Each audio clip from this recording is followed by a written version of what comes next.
up, y'all? It's your girl Sakina, and I'm back for another review. This is my review for The Chi. This is season 4, episode 2. Happy Memorial Day to y'all. I know we finally got an extended weekend. You know, I'll be waiting for times like this because your girl didn't run out of vacation time, and it renews in July. So, you know, I just be trying to hold tight, y'all. But anyway, yes, happy Memorial Day to everybody. I hope y'all having a good Monday, okay? But anyway, let's get straight into this review. Now, we open up with Emmett, and he is having a nightmare that Tiffany is chasing him around the house with a knife. And he talking in his sleep and all of this, and, you know, she trying to wake him up, and when he finally wake up, she's trying to figure out what's going on with him. But he was like, you know, I'm fine. I mean, but are you mad at me? And she was like, no, do I have a reason to? He got it real bad. The paranoia is at an all-time high. And I'm just like, okay, at some point you're going to have to talk to her about what's going on. Later on, we see that Tiffany is getting dressed because, you know, she the weed man. So she getting ready to go down to a studio that's in the hood. And Emmett is like, no, I don't want you to go there because, you know, they be shooting and all of that. And she was like, I'm going to need you to chill because it's Dreezy. I'm going to see a female rapper. And he was like, oh, no, because Dreezy, you know, she just be rapping about how Gazange and all of this extra. And she was like, I mean, but y'all not, though, because truth be told, you really not. And when she said that, it really struck a nerve with him, and it kind of like, you know, got him noited again. But she was just basically saying that everybody ain't like him, and, you know, she got lucky when it comes down to him. I said, lucky where? Because, yeah, he got hella baby mamas, in which we have not seen this season, a lot of kids, and he a cheater, and he was financially irresponsible. So, I mean, he just got back on his feet. So, but now I ain't gonna say back because he just got on his feet because, baby, he was never on his feet back then. So, yeah. Later on, we see that she's down there at Mr. Where My Hug At Head Ass, which is Corey, Tia Mowry's husband. I can't remember what his name is in the show. But yeah, he was asking how married life is. Y'all know how he is. He like to try to see what's going on with her because he really want to get in them panties. And she was like, you know what I mean? It's okay. It's really no different from how it was before because I've been with him for so long. And he was like, well, it sounds like you bored with the man.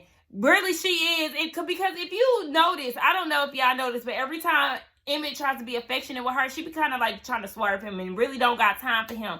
So I'll kind of be looking like, I mean, girl, do you really like him, or are you just that comfortable in y'all relationship to where y'all just not, like, you don't really care to be lovey-dovey with him no more? So yeah, I'm gonna need her to stop telling their business to this man because you already know how he feel about you, girl. He want to get down and dirty with you. They was having sex, her and Tiffany and Emmett, and he is having Darnell in the back of his head, and he's responding to Darnell out loud. So Tiffany is like, wait, what are you talking about? And he was like, nothing, you know, everything is good. But this Darnell is still in the back of his head. So, you know, he was like, shut the hell up. And Tiffany is like, what's going on, bro? Like, you've been acting real funny since we've been married. Like, tell me what's going on. And then that's when he finally reveals that he been sleeping with Dom. And, you know, she gets up and leaves. Now, we see later on she leaves and goes down to Mr. Where My Hug At. And she go and have sex with him. I said, oh, okay, look. She had to get her piece in, too. Y'all know I never seen it for Tiffany and Emmett to begin with. So I just feel like, all right, y'all just need to go ahead and break up anyway because I just was never feeling y'all. So on to the next. Speaking of Emmett, let's get down to his mama. Now, we see Jada is getting ready for this high school reunion, and Mr. Sway himself is there, and he wants to come, and she was like, I'm not ready for all of that. Like, no, I don't think so. And he was like, I mean, why you don't want to go public with me? Like, you know, he's very serious about, you know, trying to take this situation with him and Jada serious, because, you know, she was like, you know, I don't want people to be trying to compare me to Stella, and y'all know how I said that last episode. I compared her to how Stella got her groove back. So yeah, he trying to be real serious. Now we get down to this class reunion, right?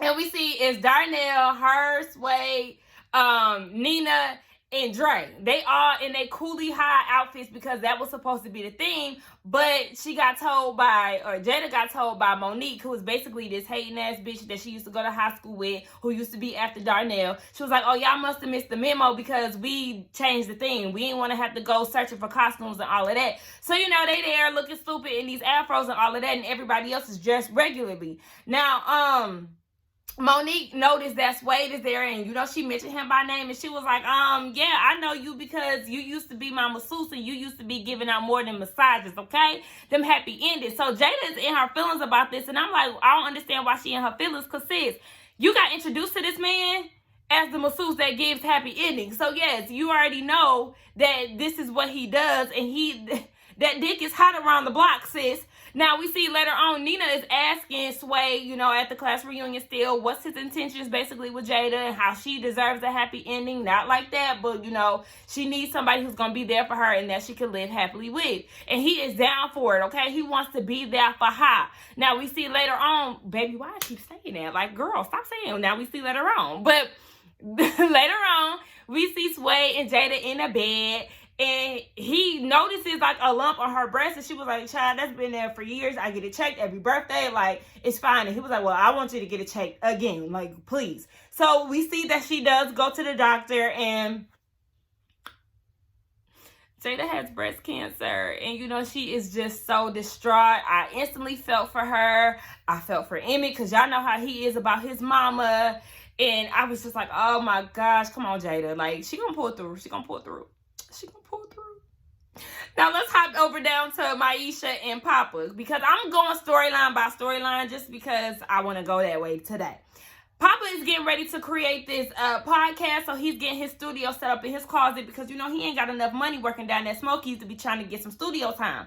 So he was thinking about the incident with the whole Cop and Jake situation, and he just feels like there should have been more that he could do. But Maisha's like, cops bother us every day. But Maisha says, as Black people, we will never normalize this shit. We will never get used to being harassed by the police and all this injustice and stuff. As Black people, I feel like we should never get used to this shit. It should always make us uncomfortable because this should not be the way to live.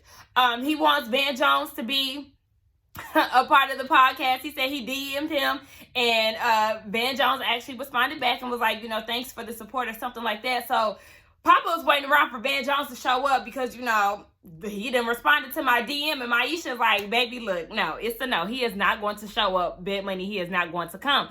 And Papa was like, damn, you could really have some faith in me. What's going on? And I said, oh my gosh, this about to be the downfall of Papa and Maisha because she not believing in him, and, he gonna start feeling some type of way about it. So, oh my gosh, they might just break up. I was jumping the gun. But Papa ended up getting on Instagram. He was making a video basically saying how he thought that Van Jones was for the people and all skin folk and kin folk. But Maisha was like, actually, he's booked and busy today. He's down at the Red Table Talk. So, that kind of changed Papa's perspective. It was like, okay, we just gonna pray for him, and we gonna pray that he make it down to the podcast one day. Maisha apologizes and was like, you know what? I'm sorry for not believing in you, even though he didn't show up. But yeah, I do want to still be there for you. But I do have another plan. And her plan is getting in the booth, honey. Baby, clap it up for Miss Maisha, okay? She got the bars. She got the spitting and talking about Papa and, how she can really be herself. Because I remember last week, J-Dub was saying how he feels like Kevin was being done wrong by his friends because, Jake is supposed to be messing with Gemma, and Papa took Maisha away from him. I said, He did not appreciate Maisha. That's the thing. When he finally came around to her, it was too late. He did not see my girl's work because he was embarrassed to be around a full-figure young girl. Like, no, guess what? That's what happened when you sleep. Your homeboy comes and he saves the day. So, yeah, go about your business, Kevin. That's why you're over there struggling with Gemma right now. So, yes, Maisha on the track and she killing it. I said, come on, Rhapsody Jr. Now, let's move on down to Duda. Duda is down at the hospital, and you can see him looking at the video with Jake, and he's like, okay, well, the DA still hasn't gotten to this, and Candy, Rose is trying to tell him, it takes time, and Gemma's dad is there, and he was like, don't let your past influence what's going on right now. And Duda was like, hold on, wait, because my past is what got me here. And Gemma's dad was like, well, so have I. And that's when Duda was like, okay, and what you trying to say? I owe you? And then Gemma's dad goes to tell him basically don't get too big-headed. And that's when Duda had to lay it down and give him a quick reminder. Don't forget, I'm the head in charge, okay? I said, that's right, Duda. Put your dick on the table because he got the game fucked up, okay? So Duda goes down to the hospital and he's in the room with the cop. And, Trig gave him that beat down. So the cop automatically assumes that Duda has sent his goons out to get him in retaliation. And Duda was like, are you trying to insinuate that I had something? My bad, y'all. My camera just be cutting off out of nowhere. And it don't even be space related. I don't understand why it be doing that. But what was I saying? Yeah, so he was confronting the cop about the situation and said that Jake attacked him. attacked him. And dude, I was like, okay, how so? He didn't give him his ID, and he was resisting arrest and all of this, which was so not true. The thing is, Jake didn't want to show him his ID because he didn't have a reason to. What Jake and that dude was doing had nothing to do with the cops, and as the cop clearly seen, Jake walked away from the situation. So I don't understand why he even went up to Jake in the first place. So dude, I was like, okay, well, baby, you talking about this situation, but looking at your files, you have a track record of attacking young black men. And he was like, I've been in the force for X, Y, and Z years, so of course I'm gonna have a couple complaints. And then dude, I was like, okay, well, are you a bad cop? And he was like, I'm a war vet that what he said, I'm a war vet with kids, and they always question whether or not I'm going to make it home. Same for those black boys that you continue to attack, bitch, okay? Because like dude, I said, okay, well, bitch, I feel the same way. As a black man in America, honey, as a black person in America, we question whether or not we gonna make it home every goddamn day. So I was just like, the nerve of these white people to be saying shit like that, like, oh, do not piss me off. So Duda goes and, you know, the press is outside of the hospital, and he was like, yeah, he's fired. We're not doing that. No racism is going to be tolerated on my watch. So yeah, baby, you can go. I said, see, that's the energy that we need out here in these streets. Now the news is debating on Otis Perry's decisions and all of that, and Rose and Gemma's dad, I do not know that man's name, but they was basically saying that, you know, they don't like this out of nowhere decision that he made, and how what happened, or how now the cops are going after their neighborhoods. So Gemma's dad is still worried about that damn Olympics, and it's like, bruh, dude, I ain't even worried about that. He's like, that's not even at the top of my list. And Rose just said, you know, I want to be consulted before you make these type of decisions. And she told him, don't let your gut get you killed. Dude, I said, is that a threat? And she was like, no. He said, okay, because I'm good on any MLK, blah, blah, blah, be good. I said, okay, I know that's right, dude. I was like, I have a feeling, right? I think that it's going to be Gemma's dad who pulls the trigger on Duda. That's what I think. I could be wrong. We gonna see as these episodes progress.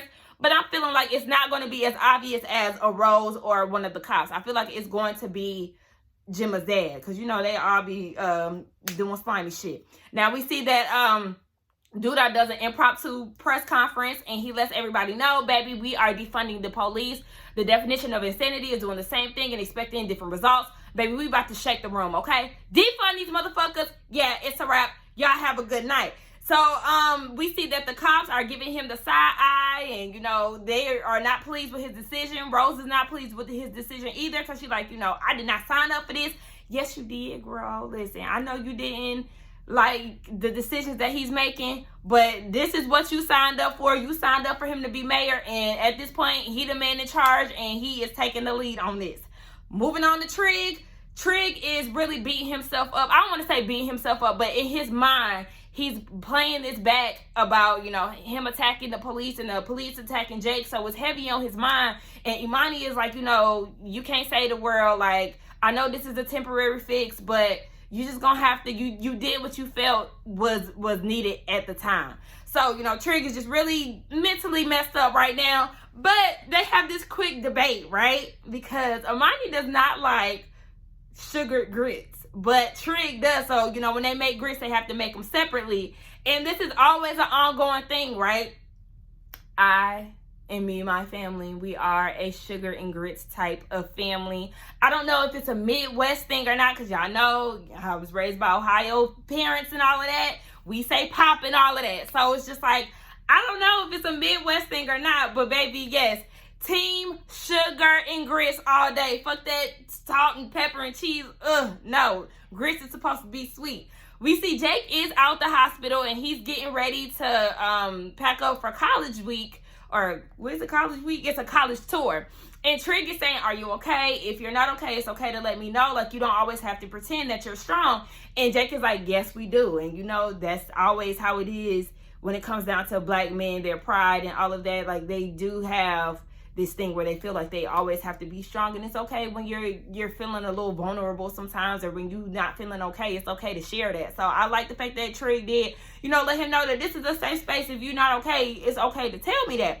Now, before Jake left, he turned around and he said, love you. And Trig said, I love you too. And that just made my heart melt, y'all, because y'all know how they started off. You know, Jake really wasn't seeing it for Trig, and he really didn't trust him like that. And I just love to see how they really are. Their relationship is evolving, and I like how they are this little family, him, Trig, and Imani. Like, it's a beautiful thing. Later on, we see that Trig is at the store, and outside of the store, this guy is getting harassed by the police, and he's getting ready to get arrested. So Trig pulls out his camera and tells everybody else around, like, hey, is this what y'all really want? Like, y'all not even, like, y'all defunded. Y'all not even supposed to be harassing us no more. We ain't y'all problem. So the police let him go, and it was like, yeah, you know, we don't want this, but just know, next time this shit happen, like, we, like, fuck the cameras and all of that shit. So I was like, okay, I'm glad that he saved the day.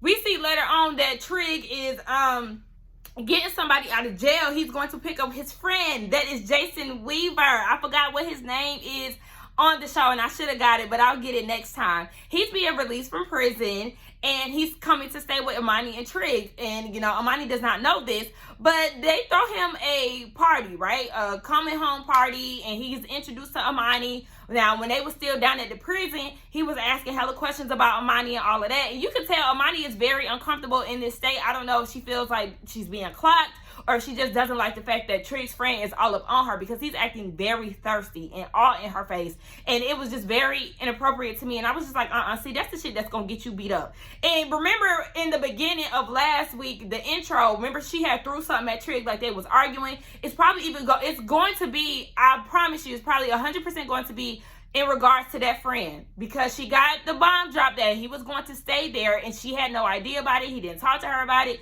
Come to find out, he did a bid for Trig, so that's the reason why he's going all out of his way to make sure that he has somewhere to stay.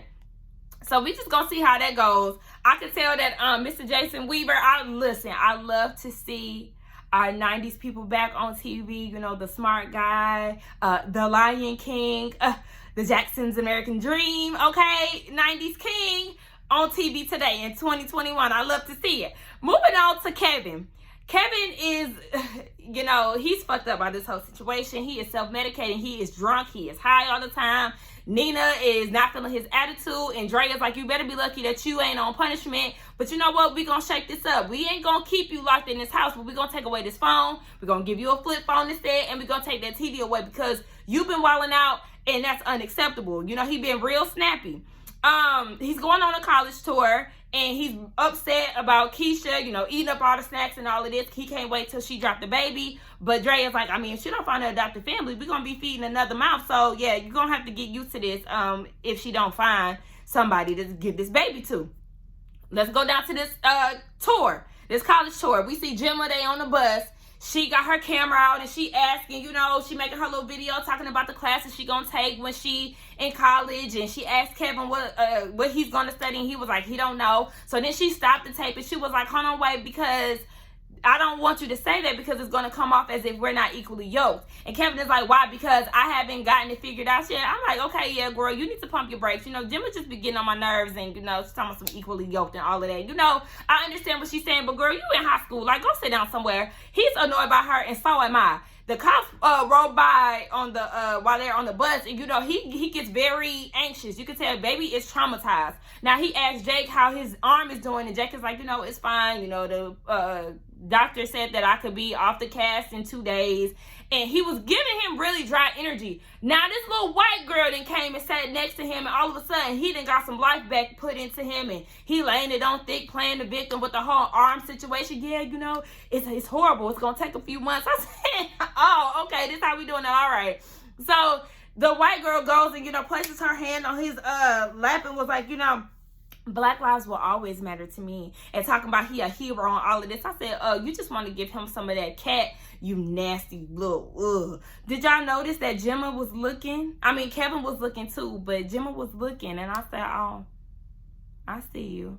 Okay, we get down to this college tour. They actually there, and all of a sudden Gemma thinks that college is a scam, because, you know, you work your way up to get these good grades and all of this, and you got to take out loans, so then you in debt, and not only is a associate's degree not acceptable anymore, you got to go get bachelor's, and you got to get masters and all of this, so you just piling up all kind of debt. Yes, girl, School is a scam, girl. Let me tell you, okay? Shout out to all the people that did go to school and got their degrees, but it's not even guaranteed, baby, because you liable to pile up all that debt and still not even have a position in the study, like in the major that you studied in. So it's just like, girl, listen, it's a hard knock life, okay?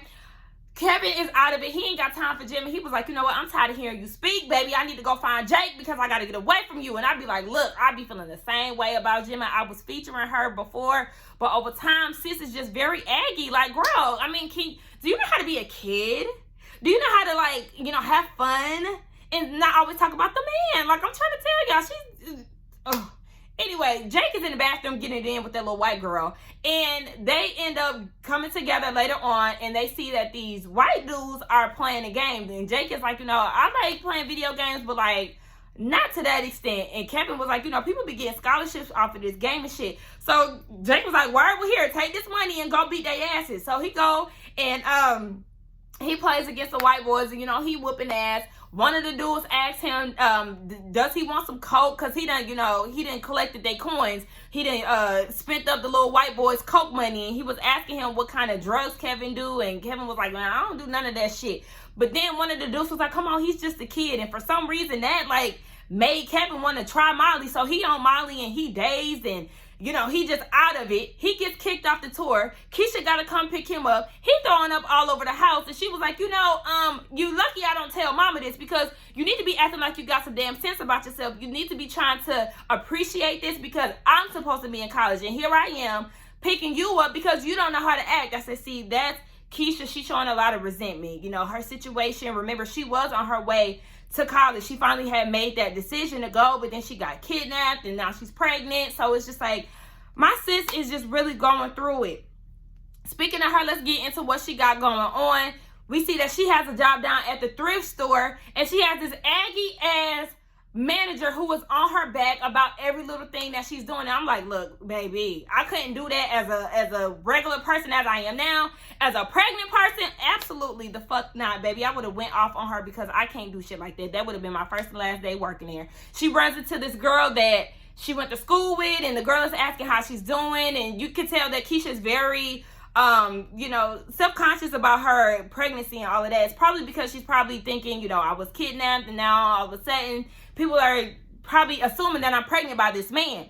That's just what I'm picking up from it. We see that Darnell and Emmett are in the thrift store because, you know, they have this Cooley High thing that they were supposed to be doing for their reunion. So that's what he was looking for. And Darnell is on the phone talking about how you need to man up and how you need to be truthful. And Emmett is like, I mean, you the one who told me don't tell Tiff. So paranoid. And Darnell's like, well, I ain't even talking to you. Like, I'm on the phone. So they run into Keisha, and, you know, Keisha's like, yeah, you definitely need to tell Tiffany about you sleeping with Dom. He knows what he needs to do. And he was just asking how she was, and, you know, she's fine. And he was like, you know, I'll be here if you ever need to talk. And y'all know how I feel about Emmett and Keisha. I really want them to be together. I want them to be together because I love their friendship. I love the way that they are with each other. And I love how concerned he was when she went missing and all of that. Like, I just feel like that's someone that he needs to be with, okay? Y'all need to be together already. But, you know, she's still thinking about this whole adoptive family situation. Like, go ahead and get that baby to Auntie Tab, sis. We see later on, here I go again. I'm going to work on a different transition word, y'all, I promise.